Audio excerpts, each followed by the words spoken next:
আসসালামু আলাইকুম। আজ আমি যাব মাদারীপুরের ঐতিহ্যবাহী শপ আল-আমিন সাইকেল, যারা এক যুগেরও বেশি সময় ধরে সুলভ মূল্যে সাইকেল বিক্রয় করে থাকে। প্রথমে আমি রিক্সাওয়ালা মামাকে উঠে বললাম আমি মাদারীপুর শহরের টিউবওয়েল অফিস যাব। সে টুকটুক করে নিয়ে গেল। যারা সাধারণত দূর থেকে আসবেন বাসে করে, পুরাতন বাস স্ট্যান্ড নেমে যে কোনো রিক্সা, সিএনজি উঠে বলবেন আমি টিউবওয়েল অফিস যাব। যে কোনো মানুষ আশা করি চিনব। এটা দেখা যাচ্ছে চানমারি মসজিদ, ঠিক এর বাম পাশ দিয়েই, সদর থানার উল্টো পাশ দিয়েই বামেই চানমারি মসজিদ। এইখান দিয়ে সোজা আমরা চলে যাব। এখান থেকে হেঁটে গেলে 5 মিনিট, রিক্সাতে সাধারণত 2 মিনিটের মতো লাগে।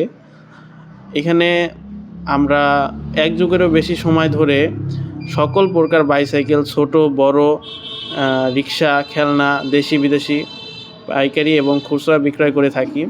এই টিউবওয়েল অফিসের ঠিক উল্টো পাশেই আমাদের শপ আল-আমিন সাইকেল। টুকটুক করে চলে আসলাম আমাদের শপ আল-আমিন সাইকেল।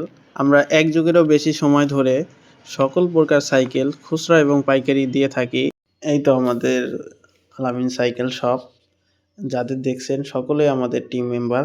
সকলের জন্য আপনারা দোয়া করবেন। আপনাদের সকলের জন্য আমাদের দোয়া এবং ভালোবাসা থাকবে। আমাদের আল-আমিন সাইকেলের সাথে থাকবেন। ধন্যবাদ। আসসালামু আলাইকুম।